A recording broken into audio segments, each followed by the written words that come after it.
Hey guys, welcome back. ఈరోజు news update చూద్దామా? Let's go. Start చేద్దాం గైస్. వైద్యారోగ్య శాఖకు రూపాయి 500 కోట్లు వైద్యారోగ్య శాఖకి ఆమోదం చేస్తున్నారంట. చూద్దాం. తక్షణం విడుదలకు సీఎం రేవంత్ రెడ్డి ఆమోదం.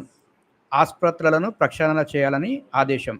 ఆసుపత్రులను ప్రక్షాళన అంటే క్లీన్ చేయాలని ఆదేశం ఇచ్చారు సీఎం రేవంత్ రెడ్డి గారు. That's great sir. అండ్ ఒకసారి చదువుదాం. ఈనాడు హైదరాబాద్.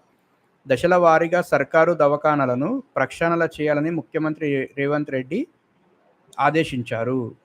ప్రభుత్వ ఆసుపత్రులకు వచ్చే పేదలకు మెరుగైన వైద్య సేవలు అందించే లక్ష్యంతో భవన నిర్మాణ పనులు వేగవంతం చేయాలని సూచించారు. మంగళవారం జూబ్లీ హిల్స్లోని తన నివాసంలో వైద్య ఆరోగ్య శాఖ మంత్రి దామోదర్ రాజనరసింహ,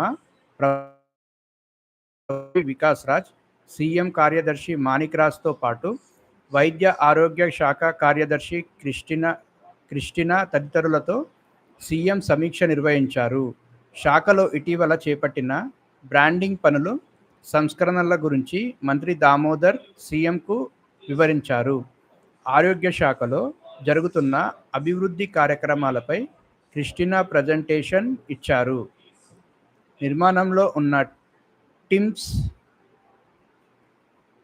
ఆసుపత్రులతో పాటు వైద్య కళాశాలల నిర్మాణాలకు అయ్యే వ్యయంపై సీఎం ఆరా తీశారు. ఆరోగ్య శాఖను పూర్తి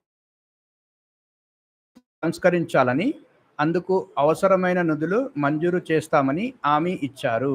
తక్షణ అవసరాలకు రూపాయి 500 కోట్లు విడుదల చేస్తున్నట్టు వెల్లడించారు. కేంద్ర ప్రభుత్వం నుంచి ఆరోగ్య శాఖకు రావాల్సిన నిధులపైన ఈ సందర్భంగా చర్చించారు.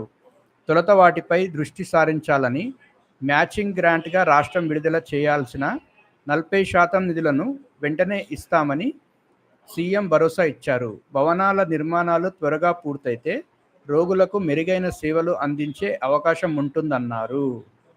That's great sir. సో ఇదన్నమాట. అండ్ నేడు వడ్డేపల్లికి ముఖ్యమంత్రి గారు వస్తున్నారంట. సీఎం రేవంత్ రెడ్డి బుధవారం హనుమకొండ పట్టణంలోని వడ్డేపల్లికి వెళ్లనున్నారు. నర్సంపేట ఎమ్మెల్యే దొంతి మాధవరెడ్డి తల్లి స్మారక కార్యక్రమంలో పాల్గొననున్నారు. పాల్గొననున్నారంట వడ్డేపల్లిలో. సీఎం రేవంత్ రెడ్డి గారు ఈరోజు హనుమకొండ వెళ్తున్నారు. సో ఇది గైస్ ఇక్కడ న్యూస్ హైలైట్. 500 కోట్లు రూపాయి 500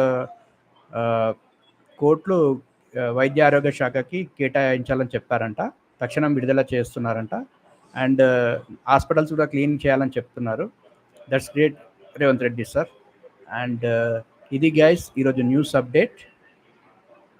ఒకవేళ చూశారుగా గైస్ ఈరోజు న్యూస్ అప్డేట్. ఒకవేళ మీకు నా వీడియో నచ్చినట్టయితే లైక్, కామెంట్, షేర్ చేయండి. మరియు నా ఛానల్ని సబ్స్క్రైబ్ చేయండి గైస్. Thank you.